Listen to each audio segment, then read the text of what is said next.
You're listening to the Membership Geeks podcast, bringing you proven practical tips and advice from the leading experts on growing a successful membership business. What's up, membershippers? Thanks for joining me for another episode of the Membership Geeks podcast. I'm your host, Mike Morrison, chief geek around these parts, and I'm so grateful you've chosen to spend a little part of your day with me. If you're new to the podcast, first of all, welcome. I am so glad that you have found us. You're listening to the number one podcast for membership owners, for anyone looking to start, build and grow a membership that will go the distance. We've been doing this over 10 years now, and we are not slowing down with our weekly insights, advice, ideas, and just musings shared from the front line of the membership industry for over a decade. Make sure you hit subscribe to ensure you do not miss a single episode, which I'm sure you've already done if you're a long-term listener. If you have been following us for a while, thank you so much for your continued support, all the great feedback, all the great reviews. I do hope that the show is helping you out. If you have learned something from the podcast that you've implemented into your membership strategy, if some of the tips that we've used have helped you out in any way, I would be so grateful if you would just take a moment or two of your time, no more than 2 minutes tops, to leave a nice shiny 5-star review with a few kind words about how the podcast has helped you out. It means so much. It helps us reach more people, lets me know that I'm doing my job right, and I just love reading them. I read every single review personally. So if you have time to do that, I'd be very grateful. Hit me up on social media at Membership Geeks everywhere to let me know you've left a review so I can thank you personally. All right, today we're talking about personal productivity, how we structure our days as membership owners.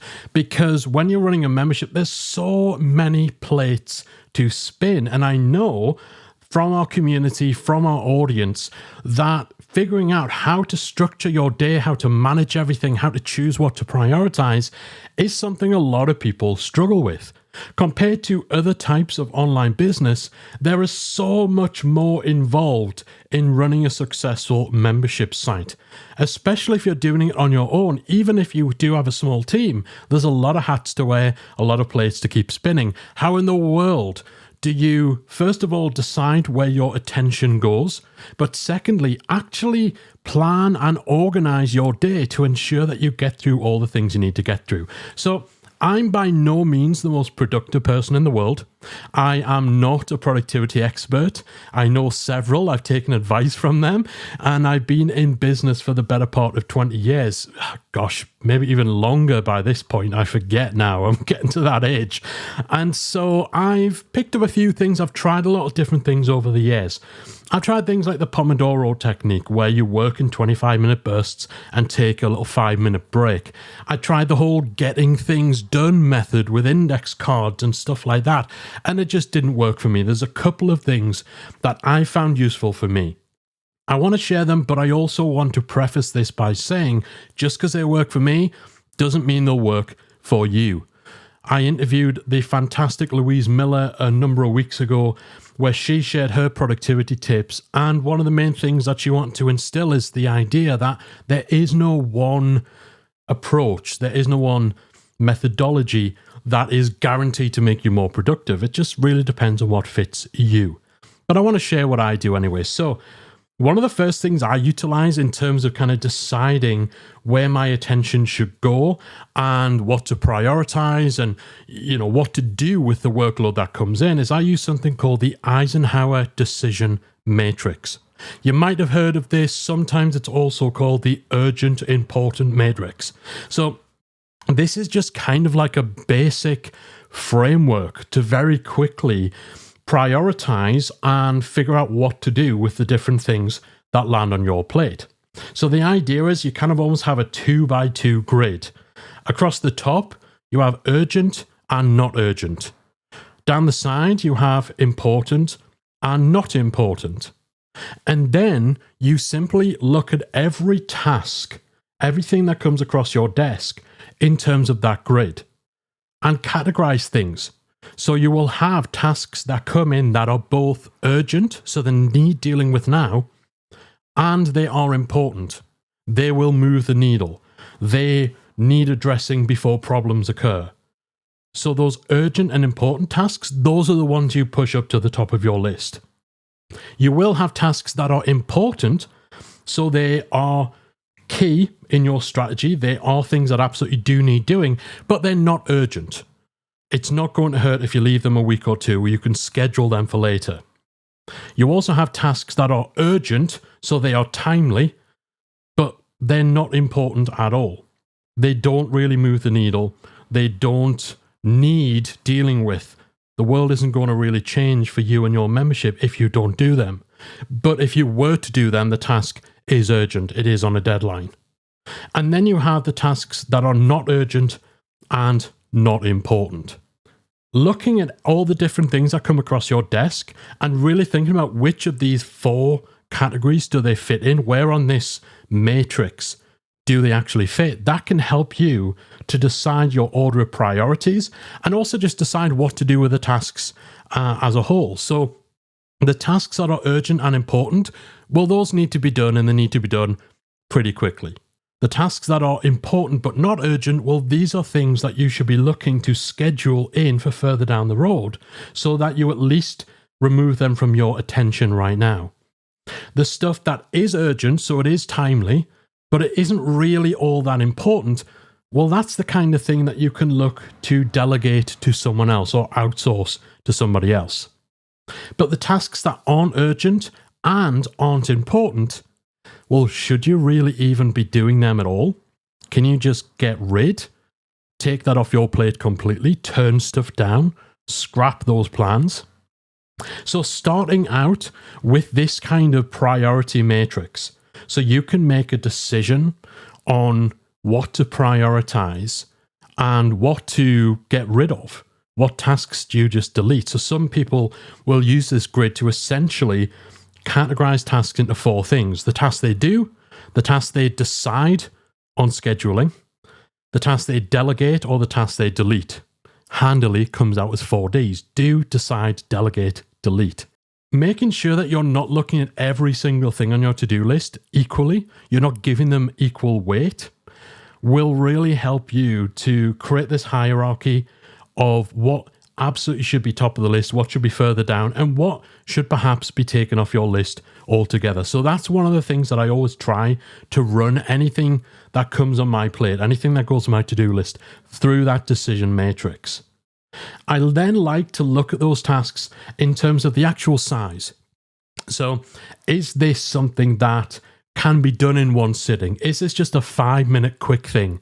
It's urgent, it's important, but it only needs 10 minutes of my attention. Is this a huge project that is going to span months? Is this something that maybe I need to spend a few hours or a day or just 1 or 2 days this week on?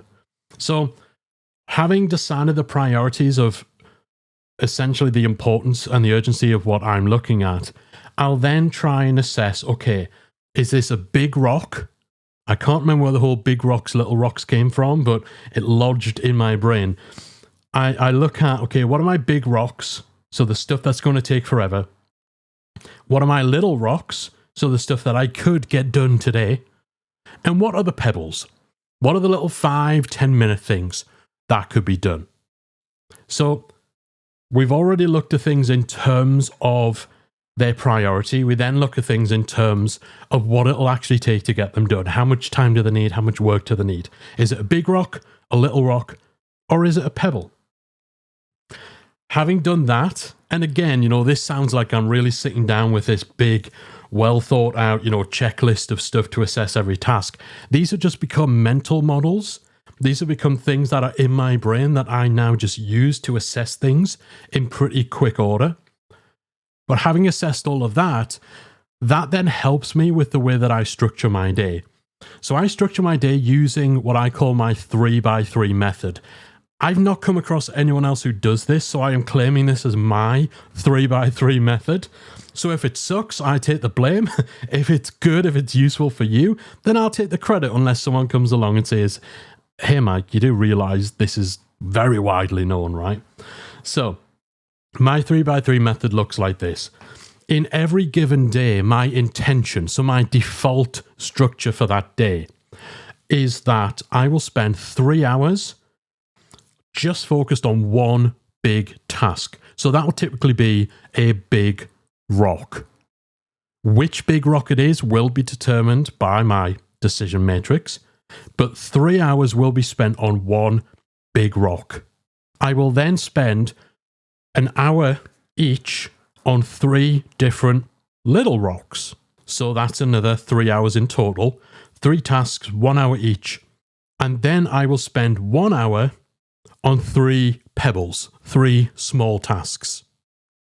So this gives me 7 hours in the day, which is a typical kind of working day. So 3 hours going deep on one task. 3 smaller tasks that get 1 hour each. So that's another 3 hour block divided into an hour for each of the 3 tasks. And then 1 hour on those pebbles, where we look to get 3 pebbles taken care of during that hour. So this is why we call it the 3x3. 3 hours on one thing, 3 1 hour long tasks, and 1 hour to take care of 3 smaller things, 3 pebbles. So hopefully you can kind of see how these different methods, these 3 different methods I use, tie into each other. The decision matrix helps give me that quick ability to prioritize, to determine what needs my attention, what needs a simple decision on the scheduling, on where it's going to be taken care of, what I could look to have someone on the team do, and what I can just cast off the list forever. I then use the big rock, little rock, pebble kind of grading in my head as to how much time something's going to take. Is this something that's going to be a big project? Is it something that just needs my attention for a few hours? Is it something that's a quick 10-minute job and I'm done? And then with that knowledge, I'm then able to use my 3x3 structure for my days to make sure that I am progressing all the things I need to progress. 3 hours deep on one task, 3 1 hour long tasks, and 1 hour to take care of 3 smaller things. Now, I did say that this is the ideal default, because I think with any sort of methodology, any structure, any framework that we try to apply to our day, where it often falls down is a lack of flexibility. You start doing the whole Pomodoro technique, and then you get distracted and you miss the 5-minute break you were meant to take, and then that throws everything out. Or you put together a themed day. So I know some people theme their days. So every Monday is marketing day, every Tuesday is bookkeeping day, every Wednesday is social media day.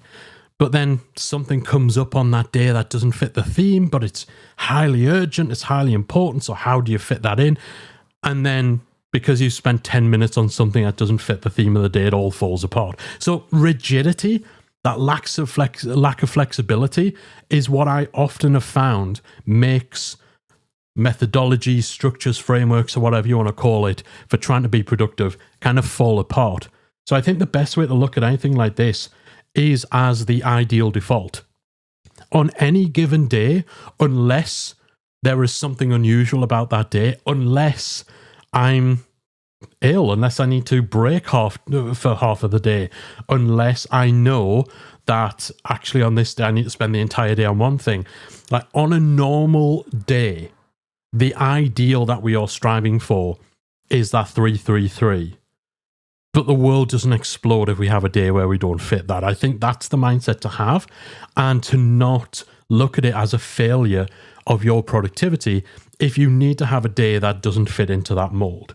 So hopefully some of this is useful to you. Again, I'm not sharing this as an expert on productivity, but as someone who has been in the trenches running a membership for over a decade and running a business for a decade more, this is what I found has worked for me, having tried all sorts of different approaches, systems, proven frameworks for being productive. This is the thing that I found both simple and straightforward enough to actually be able to sustain it consistently, while also still being well thought out and well considered enough to be useful to me. So if you are trying to find a way of structuring your days, if you're trying to find a way to be more productive or just prioritizing what you're doing, hopefully this is something that maybe kind of sounds like it could work for you. Give it a try. Try even just one part of it. Try, if you're struggling with prioritization, try applying the decision matrix. If you're struggling on how to differentiate the size of tasks, think about things in terms of big rocks, little rocks, and pebbles. And if you really suffer from a lack of structure and consistency in your day, and you worry that, you spend so much time on the small stuff that the big stuff never gets attention, try my 333 method for making sure that on every single day, you are doing deep work on something substantial while also making sure that the other plates keep spinning. That's it from me today. If this is useful to you, if you try it out and you find it actually works for you, hit me up on social. I would love to hear from you. And of course, if you're in our Academy community, pop a question, pop a note in there, give me some feedback there to let me know that this has worked. That's it from me. Thanks so much for spending part of your day with me. I'll be back again next week with another episode of the Membership Geeks podcast. Bye for now. If you enjoyed this week's episode of the Membership Geeks podcast, we invite you to check out membershipacademy.com. Membership Academy is the original membership about memberships, and it's the essential resource for anyone at any stage of starting, growing, and running a successful online membership business. Whether you're still trying to figure out what your idea is going to be and you need some help making it a reality, or whether your website is already up and running and you're looking for ways to grow and attract new members, then Membership Academy can help you to get to the next level. Not only do you get access to our step-by-step membership roadmap, our extensive training library, and exclusive member-only discount and tools, you'll also become part of our supportive, active community of membership owners that will help you along the way in your journey with feedback, encouragement, and advice. All of this and more make Membership Academy the #1 place to be for anyone looking to start, manage, and grow a successful membership business. Check it out and join the community at membershipacademy.com.